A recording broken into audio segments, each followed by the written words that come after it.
आदरणीय कुलपति बीआरए बिहार विश्वविद्यालय प्रोफेसर दिनेश चंद्र राय जी, सभी सम्मानित मंच पर उपस्थित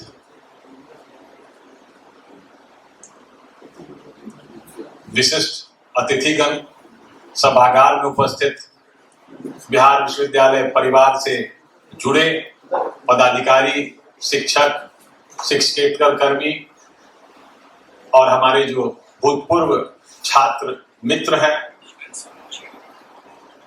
आज का दिन निश्चित रूप से विशेष है। विशेष इसलिए है कि इस एलुमनाई मीट के लिए अपनी स्थापना के बाद लगभग 74 वर्षों तक इंतजार करना पड़ा।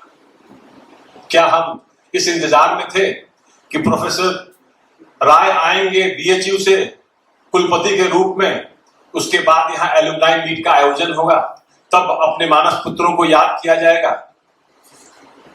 खैर, विलंब से ही सही याद किया उन्होंने और एक आह्वान भी किया कि आप हमारे साथ जुड़िए, हम मिलकर आगे बढ़ेंगे।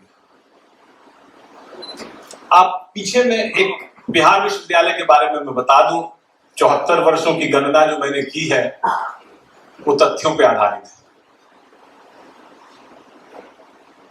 1917 में कलकत्ता विश्वविद्यालय से अलग होकर पटना विश्वविद्यालय की स्थापना हुई। उस समय बिहार और उड़ीसा एक ही हुआ करते थे, तो एक पटना विश्वविद्यालय के अंदर में वो सारे विश्वविद्यालय या कॉलेजेस आते थे।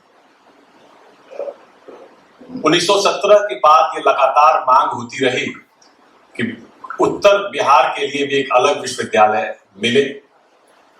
लगातार प्रयास हुए और उसका प्रतिफल मिला 1952 ईस्वी में, जब ओल्ड बिहार यूनिवर्सिटी की स्थापना हुई, शायद जनवरी माह में हुई थी। लेकिन उसका हेडक्वार्टर मुजफ्फरपुर नहीं था, उसका हेडक्वार्टर उस समय पटना ही था। तो मिला, आधा अधूरा मिला। संघर्ष जारी रहा। 1960 ईस्वी में ओल्ड बिहार यूनिवर्सिटी से 3 विश्वविद्यालय टूटकर अलग हुए। एक बिहार विश्वविद्यालय, रांची विश्वविद्यालय और भागलपुर विश्वविद्यालय। और बिहार विश्वविद्यालय का मुख्यालय उस समय मुजफ्फरपुर में हुआ। मैं उस बिल्डिंग को आज भी याद करता हूं। आपने बाहर में जिनकी प्रतिमा देखी है, स्वर्गीय श्यामनंदन सहाय जी, उन्हीं का एक बिल्डिंग हुआ करता था छाता चौक पे, और उसी बिल्डिंग में यूनिवर्सिटी का संचालन शुरू हुआ था।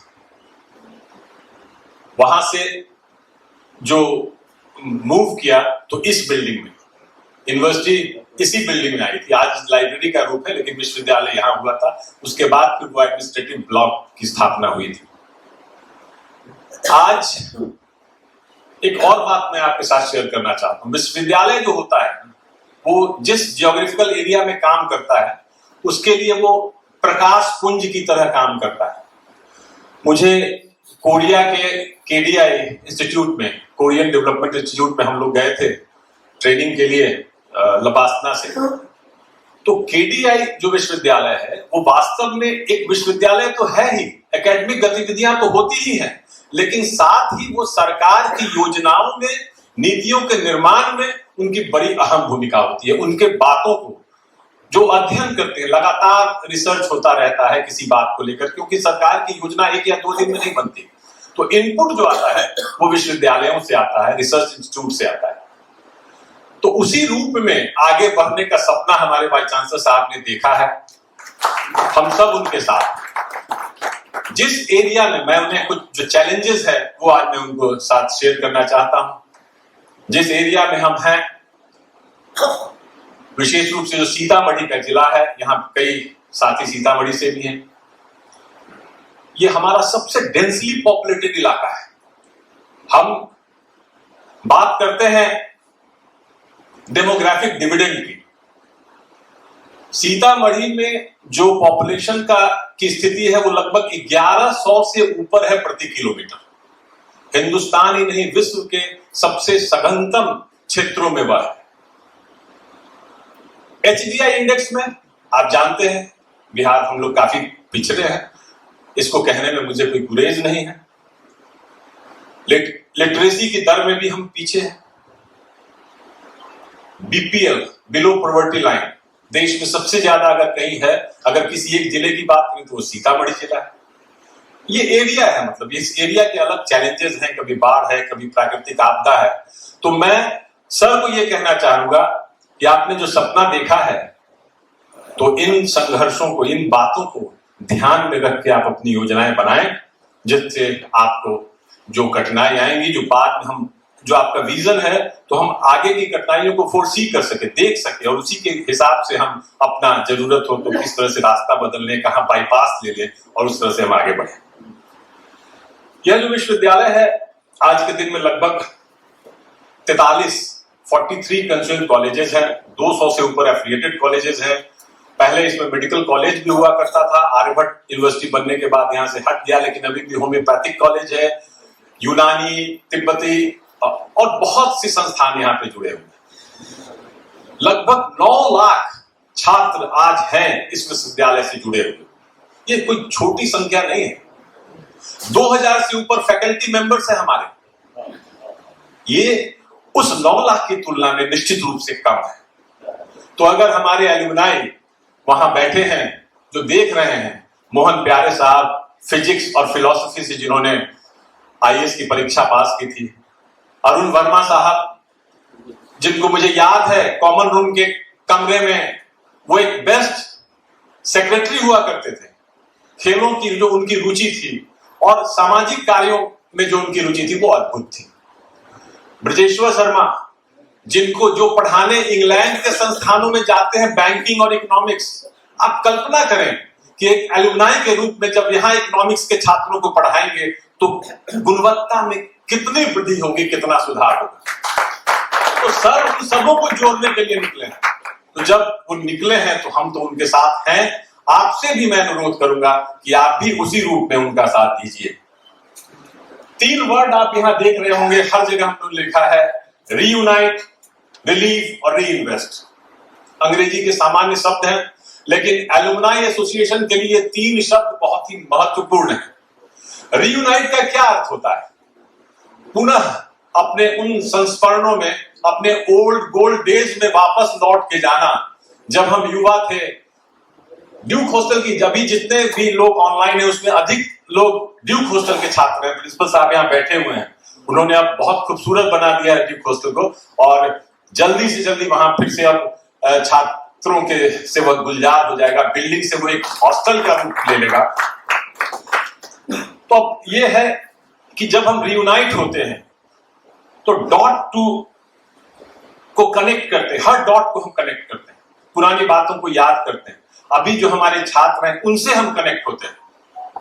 हम तो रोज कनेक्ट होते हैं यहाँ एलएस कॉलेज के मैदान में और यहाँ के लड़कों से, लेकिन मैं आप सबों से अनुरोध करूंगा कि आप भी कनेक्ट होइए किसी न किसी रूप में। आप सब अपने अपने क्षेत्रों के विशेषज्ञ हैं, आप किसी रूप में, हम लोग ऑनलाइन अपना पोर्टल शुरू करने जा रहे हैं, तो वहां आप जुड़िए, अपनी बातों को रखिए, और जो समस्याएं हैं, आज के जो लड़के हैं, आज के जो हमारे इस विश्वविद्यालय में पढ़ रहे छात्र हैं, उनको दिशा दिखाने का काम इस रियूनाइट के माध्यम से हम कर सकते हैं। रिलीव की बात है, रिलीव वही पुराने दौर में हमें जाना है, अपनी युवा ऊर्जा को पुनः तलाशना है। और उस ऊर्जा युवा का क्या मतलब होता है? अत्यधिक उत्साह, अत्यधिक ऊर्जा, किसी भी चीज को बदलने की क्षमता। तो उस चीजों के साथ हम पुनः जुड़े, सर के साथ आगे बढ़े, ये बहुत महत्वपूर्ण है। किसी भी जो बड़े संस्थानों की वेस्टर्न यूनिवर्सिटीज की बात कर रहे थे, वहां एल्यूमनाइज एसोसिएशन जो हैं वो उस विश्वविद्यालय के विकास का एक बहुत ही ताकतवर माध्यम है। मैं आपको कुछ आगे, समय कम है क्योंकि मेरे से बहुत विद्वान लोग, मेरे बड़े भाई, छोटे भाई वहां मौजूद हैं, तो उनकी बातों को आप जब सुनेंगे तो शायद आप और चीजों को आगे लेके चलेंगे। तो जो स्टूडेंट एक्सपोजर है उसको हम कैसे उनको दे सकते हैं, उनको business opportunity, business management, entrepreneurship की जो गूढ़ बातें हैं। जब एक बच्चा निकल के बाहर आता है, अभी यहाँ रॉ आता है, लर्निंग लाइसेंस के साथ आता है, तो लर्निंग लाइसेंस को प्रोफेशनल लाइसेंस की ओर ले जाने का काम ये एलुमनाई एसोसिएशन कर सकता है अपने सहयोगियों के माध्यम से, अपने सदस्यों के माध्यम से। तो ये सब जो बातें हैं, और उसके बाद है री इन्वेस्ट। तो जब इन्वेस्ट की हम बात करेंगे तो आप कहेंगे करे ये लोग तो लगता है फिर से वही कुछ सहयोग मांग रहे हैं। हम सहयोग आपसे केवल आर्थिक नहीं मांग रहे, आपकी जो क्षमता है उसका भी सहयोग मांग रहे हैं। और हम आपको बताते हैं यूनिवर्सिटीज, अमेरिकन यूनिवर्सिटीज की जो 8 उनकी टॉप यूनिवर्सिटीज है, उनकी आईवी लीग यूनिवर्सिटीज उसको कहते हैं, हार्वर्ड वगैरह सब उसमें आता है। उस यूनिवर्सिटी ने एक साल में उसके एलुमनाई ने $40.3 बिलियन का सहयोग किया अपने विश्वविद्यालयों में। ये कोई छोटी राशि नहीं है, या 1-2 दिन में नहीं हो सकती। भारतीय परिप्रेक्ष्य में हम बात करें तो नंदन नीलकर्णी का नाम किसने नहीं सुना होगा। इन्फोसिस के संस्थापक हैं, और जो आधार कार्ड आप लेके चलते हैं उसके फाउंडर चेयरमैन हुए। ठीक है, बिहार कैडर के एसके शर्मा की बहुत भूमिका थी, लेकिन नंदन नीलकर्णी ने उस चीजों को आज जो आधार के माध्यम से आप सब जुड़ गए हैं, तो उसमें उनकी बहुत बड़ी भूमिका थी। उन्होंने अपने आईआईटी बॉम्बे को 315 करोड़ डोनेट किया। तो ये बहुत लोगों के पास पैसा है, संसाधन है, लेकिन जो अपना जो नॉरिशिंग मदर है, हमारे अल्मा माटर है, जहां से हम बढ़े हैं। मैं तो इस विश्वविद्यालय मेरी 3री पीढ़ी हो गई।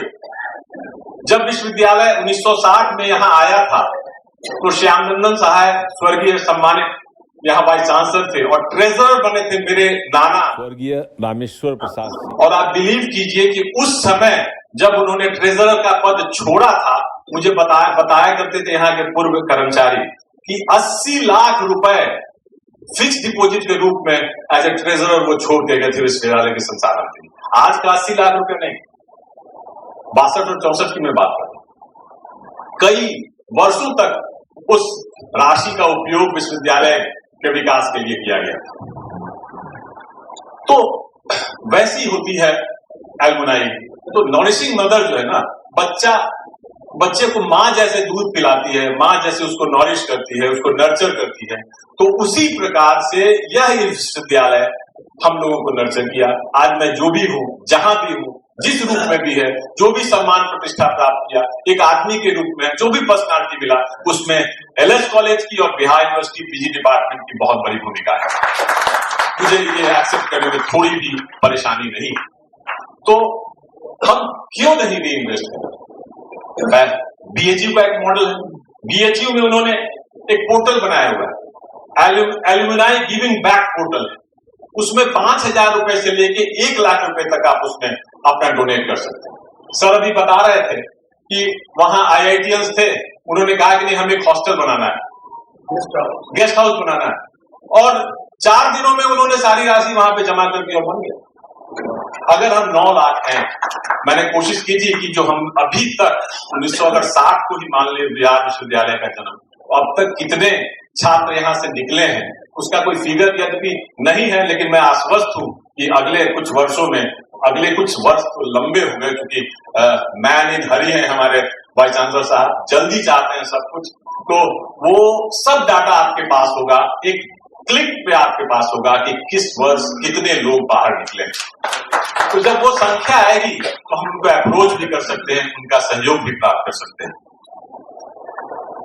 यहाँ पे मैं जो हार्वर्ड यूनिवर्सिटी की मैं एक बार बात बता रहा था, उनको जब उन्होंने किया 1400 एंडोनमेंट फंड उन्होंने इकट्ठे किए। एलुमनाई एसोसिएशन क्या करता है? इंफ्रास्ट्रक्चर का डेवलपमेंट करता है, अपना जो और भी जो चीजें हैं, लेक्चर सीरीज करता है, अपने वहां हमारे जो एलुमनाइज हैं, यहाँ हैं, बाहर हैं, मैं जानता हूं बहुत बड़ी संख्या में देश और विदेश में यहाँ के एलुमनाई छाए हुए हैं।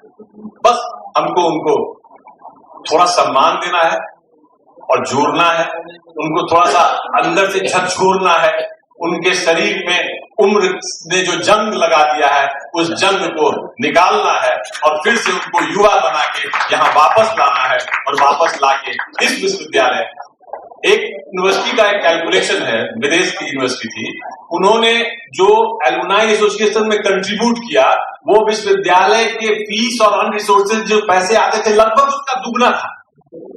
तो मैं वो बात नहीं कर रहा हूं, अभी तो ये शुरुआत है। मैं ये नहीं कह रहा हूं कि आप अपना सर्वस्व दे दीजिए, लेकिन हाँ, आप सोचिए और सोच के हमारे साथ, हमारे वाइस चांसलर साहब के साथ आगे बढ़िए कि कैसे हम लोग क्या कर सकते हैं।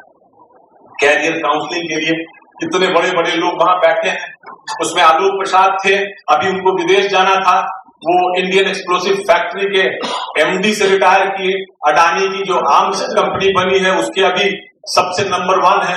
तो वो लोग आपको एक्सपोजर देंगे, हमारे यहाँ के जो इंडस्ट्रियलिस्ट हैं वो आपको एक्सपोजर देंगे। अभिषेक है, बहुत से लोग हैं जो आपको आगे लेके चलेंगे। सब चाहते हैं कि आपके साथ जुड़े, और जुड़ने से हम लर्नर लाइसेंस से उनको जो प्रोफेशनल लाइसेंस कैसे हम उसको दिला सकते हैं वो हम कर सकते हैं। चौथी बात जो हम लोगों ने तय किया है, मैं एक सदस्य के रूप में इस रजिस्ट्रेशन का फॉर्म मैंने भी भरा है, तो हम लोगों ने 5 या 6 अभी अपना उद्देश्य तय किया है। पहला, इस एसोसिएशन का रजिस्ट्रेशन या तो सोसाइटी एक्ट में या ट्रस्ट एक्ट में हम लोग इसको कराएंगे। इसके लिए सर ने मुझे लगता है 2 दिन में एक बार वो फोन कर देते हैं कि क्या बन गया, तो मतलब वो टास्क है, टास्क मास्टर है, टास्क देते हैं तो फिर वो खोजते भी हैं। आप भूलिएगा, वो नहीं भूलते हैं। तो इसलिए मुझे भी और ज्यादा सतर्क होने की जरूरत है। दूसरा है कि हम लोग इसका एक अपना वेब पोर्टल को डेवलप करना चाहते हैं, और 31 मार्च 2025 तक, मतलब इस वित्तीय वर्ष में, ये हम लोगों का प्रयास होगा कि उस पोर्टल के माध्यम से कम 25,000 की संख्या सदस्य को इस एलुमनाई एसोसिएशन से हम लोग जोड़े। तीसरा है कि देश के कम से कम 2 शहरों में इस 24-25 को, पटना और दिल्ली, बहुत बड़े हैं यहाँ के एलुमनाई, इस 2 में वहां के चैप्टर को हम स्थापित करें और वहां लोगों को एक साथ बैठाएं और उनको जो छोड़ने की बात है, उनको जोड़ने की बात है, वो हम करें।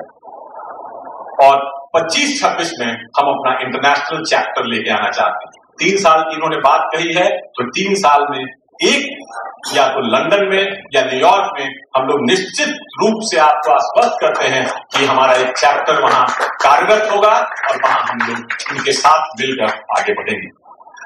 अब इस संस्था के लिए तो अलग अलग स्ट्रक्चर है, उसका अध्ययन कर रहे हैं। हमारे लॉ अफसर साहब भी हैं, दिल्ली यूनिवर्सिटी से आए हैं, उनका भी सहयोग मिल रहा है। सरदेंदु शेखर जी हैं, इनके एलुमनाई एसोसिएशन है, ओम प्रकाश राय जी हैं, इनके यहाँ भी है। तो उन सबों का हम लोग अध्ययन कर रहे हैं। बाद में जो लेट बिगनर्स होते हैं उनके लिए सुविधा होती है कि बहुत सी चीजों को देखकर जो बेस्ट प्रैक्टिसेस होता है उसको लेकर आप आगे बढ़ सकते हैं। लेकिन हाँ, इसके लिए हम लोग विलंब नहीं करेंगे, बहुत जल्दी करेंगे। तीसरी बात, इसको चलाने का कई तरीका है। यूनिवर्सिटी और एलुमनाई एसोसिएशन के बीच में एक सिनर्जी बनाई जाए, कुछ जो एलुमनाइज है यूनिवर्सिटी में कार्यरत वो इससे जुड़े, और कुछ जो बाहर के एलुमनाइज हैं वो जुड़े। लेकिन हाँ, जिनके पास समय हो, जो अपना समय, मतलब ये नहीं कहता हूं कि हम लोग खाली बैठे हुए हैं तो मुझे समय या नहीं है, मतलब जिसके पास एक पैशन हो कि नहीं हमको कुछ करना है, अपने अल्मा मेटर को कुछ वापस करना है, अपनी माँ को कुछ वापस करना है, तो वो जरूरत है कि वैसे लोग इसमें जुड़े। मॉडल है, एक बीएचयू मॉडल है, एक मुंबई यूनिवर्सिटी का मॉडल है, बहुत सक्सेसफुल मॉडल है। मुंबई यूनिवर्सिटी ने क्या किया है, इसके संचालन की जिम्मेदारी उन्होंने एक थर्ड पार्टी को दी थी, उसके माध्यम से वो सारा कार्यकलाप करते हैं, और यूनिवर्सिटी के लिए जो भी रिसोर्सेज लाना हो, जो भी चीजें लानी हो, वो करते हैं। तो ये सब मॉडल है। इस पे मैं लगता हूं कि अभी मुझे लगता है कि विचार विमर्श होगा और आने वाले समय में हम लोग उसको लेकर आगे बढ़ेंगे। लेकिन इस अवसर पे मैं उस महामानव को निश्चित रूप से याद करना चाहता हूं जिसने इस लंगर सिंह महाविद्यालय की परिकल्पना की थी, बाबू लंगर सिंह। उनसे बड़ा वो एलुमनाई नहीं थे, वो तो फाउंडर थे। लेकिन क्या आज आपको ऐसा कोई फाउंडर मिल पाएगा उत्तर बिहार में? आप एलएस कॉलेज में जाइए, प्रिंसिपल साहब सुबह घूमते हैं, वहां पे देखते हैं कि बार बार ये ख्याल करते हैं, बार बार हम लोग की चर्चा होती है, बात होती है कि लंगट बाबू नहीं होते तो क्या होता, क्या ये विश्वविद्यालय इस रूप में होता? एमडीडीएम कॉलेज महंत दर्शन दास जी नहीं होते तो क्या होता, क्या एमडीडीएम कॉलेज होता? राम दयालु बाबू नहीं होते तो क्या राम दयालु सिंह होता? तो उन महामानवों को भी हम याद करें, उनके लिए, उनके सम्मान में हम लोग आज कम से कम खड़े होकर एक स्टैंडिंग ओवेशन दें कि हाँ, उन्होंने हमें इस रूप में लाया है कि आज हम इस परिसर में बैठकर हम उनके लिए उनको याद कर रहे हैं, क्योंकि उन्होंने जो दिया है इस सोसाइटी को, उन्होंने उसको बैक किया है और हम सबों को प्रेरणा लेनी चाहिए कि आने वाले समय में भी हम इसी रूप से आगे बढ़ेंगे। बहुत बहुत धन्यवाद। Thank you sir. जय BRA बिहार यूनिवर्सिटी, जय अलुमनाई एसोसिएशन। राजीव जी होंगे यहाँ पे फिलॉसफी में, और एक पिताजी, मैं थर्ड जनरेशन की बात कर रहा था तो मेरे पिताजी भी यहाँ पे प्रोफेसर एमेरिटस थे फिलॉसफी में, प्रोफेसर शशिभूषण प्रसाद सिन्हा। तो उनके नाम से डॉक्टर रॉयल जी ने कहा था कि एक स्कॉलरशिप आप शुरू कीजिए, तो इनसे प्रेरणा हुई मिली। तो हम लोगों ने कहा कि ठीक है, पिताजी के नाम से उस जो शशिभूषण प्रसाद मेमोरियल स्कॉलरशिप है, तो मैं वाइस चांसलर साहब को ये देता हूँ। 36,000 का ये चेक है कि वो LS कॉलेज के प्रिंसिपल साहब को सुपुर्द करें।